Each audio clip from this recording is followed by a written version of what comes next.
Welcome to our channel அம்மா சமையல் ஆரோக்கியம். இப்போ நீங்கள் பார்க்குறது வந்து பாவக்காய் 1 pot ரைஸ். இது வந்து கடுகு, உளுத்தம்பருப்பு, கொஞ்சம் கடலைப்பருப்பு போட்டு தாளிச்சிட்டு பாவக்காவை போட்டு நல்லா வதக்கிடணும்.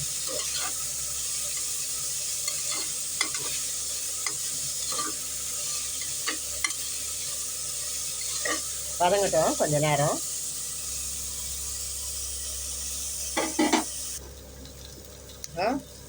பாவக்காய் வதங்கிடுச்சு. மஞ்சள்தூள் 3/4 டீஸ்பூனு, பெருங்காயத்தூள் 3/4 டீஸ்பூன் போட்டிருக்கேன். ஒரு வெங்காயம் போட்டிருக்கேன். இப்போ 2 மீடியம் சைஸ் தக்காளி, 2 பச்சை மிளகாய் இதை போட்டு நல்லா வதக்கிக்கலாம்.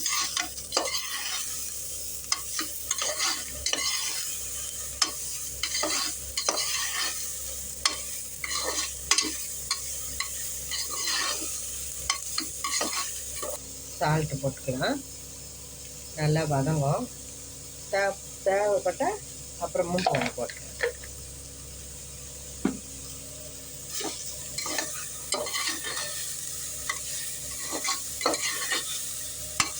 காயோட கொஞ்ச நேரம் இந்த வெங்காயம் தக்காளியெல்லாம் வதங்கி வரட்டும்.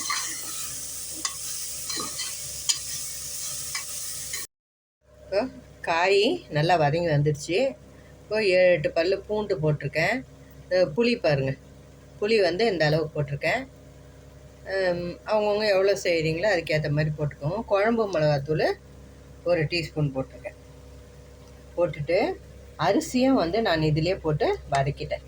பாருங்கள், அரிசி அரிசி தான் போட்டிருக்கேன். எனக்கும் அவருக்கும் மட்டன் தான், அதனால தான் இந்த சிம்பிளாக இப்படி ஒரு சமையல் பண்ணுறேன் நான். இப்போ தண்ணி ஊற்றிக்கலாம். 1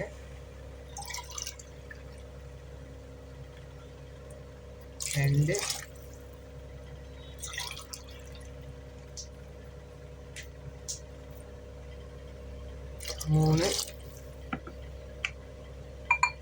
3 டம்ளர் ஊற்றிருக்கேன். ஒரு அழகுக்கு 3 டம்ளர். சாதம் வச்சா நாங்கள் வந்து ஒரு அழகுக்கு 3 டம்ளர் ஊற்றுவோம். இப்போ இது கொஞ்சம் குழைய இருந்தாலும் நல்லா தான் இருக்கும். அதனால் ஒரு 1/2 டம்ளர் வந்து எக்ஸ்ட்ரா ஊற்றுவேன். இப்போ வந்து நம்ம இந்த சமயத்தில் வந்து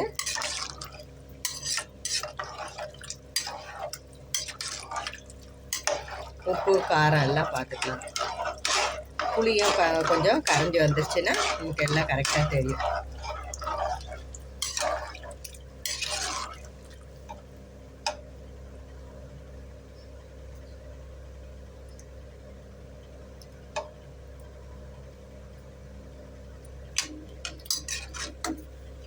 எல்லாம் சரியாக இருக்குது. காரம், புளி, உப்பு எல்லாமே கரெக்டாக இருக்குது. இப்போ நம்ம வந்து மூடிட வேண்டியதான். மூடிட்டு கொஞ்சம் கொதி வரட்டும் நல்லா, அப்புறம் பார்க்கலாம். கொதி வந்தவொடனே நம்ம தட்டு போட்டு மூடி ஒரு 20 நிமிஷம் விட்டோம்னா சாப்பாடு ரெடி. 1 pot ரைஸு ரெடி ஆகிடும். 2 பேர் இருந்தாக்கா இந்த மாதிரி செய்துட்டோம்னா வசதியாக இருக்கும். கூட வந்து ஒரு முட்டை போட்டுக்கலாம், இல்லை ஒரு அப்பளம் பொரிச்சிக்கலாம். இது மாதிரி வச்சுட்டு சாப்பிட்டுக்கலாம். கொதி வந்ததுன்னா மூடி நம்ம வெயிட் போட்டு செய்யலாம். வெயிட் போடுறவங்க வெயிட் போட்டு செய்யுங்க. அவங்கவுங்க ஸ்டவ் தீக்கு ஏற்ற மாதிரி வெயிட் போட்டு செய்யுங்க. நான் இன்றைக்கி வெயிட் போடலை, தட்டு போட்டு மூடி அது மேலே வெயிட் வச்சுட்டு போகிறேன்.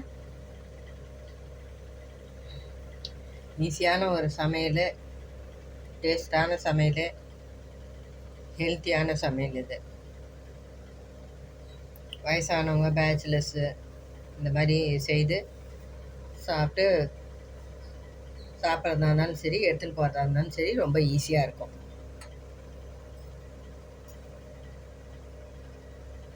கொதி வர ஆரம்பிக்குது.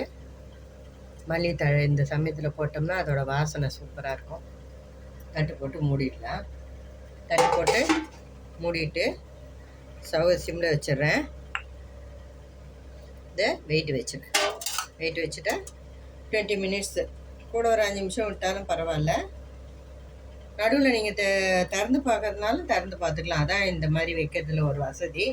திறந்து பார்க்கறதுனால பார்த்துட்டு எப்படி இருக்குதுன்னு சொல்லிட்டு கூட கொஞ்சம் தண்ணி பத்தலைனாலும் ஊற்றிக்கலாம். இந்த தண்ணி ஜாஸ்தியாக இருந்தாலும் கூட கொஞ்சம் நேரம் விட்டோம்னா அது தானாக இதாகிடும். வந்து இறக்கும்போது காட்டுறேன். நல்லா சூப்பராக வந்துடுச்சு பாருங்கள். இது கொஞ்சம் குழஞ்ச மாதிரி இருந்தால் தான் நல்லாயிருக்கும் டேஸ்ட்டு. இப்போ இந்த ஸ்டேஜில் வந்து நம்ம வேணுன்றவங்க கொஞ்சம் நெய் போட்டு சாப்பிடலாம். சூப்பராக இருக்கும் பாருங்க. ரெடி ஆகிடுச்சு பாவக்காய் சாதம், 1 பாட் ரைஸு. நான் ஸ்டவ்வை ஆஃப் பண்ணிடுறேன். சூப்பராக வந்திருக்கு. நான் ஏற்கனவே நடுவில் கிளறி விட்டுட்டு இருந்தேன், கரெக்டாக நிறுத்திட்டேன். இப்போ உங்களுக்கு தெரியும் நல்லா சூப்பராக வந்துருக்கு பாருங்கள். அப்படியே வச்சு சாப்பிட்டுக்க வேண்டியது தான்.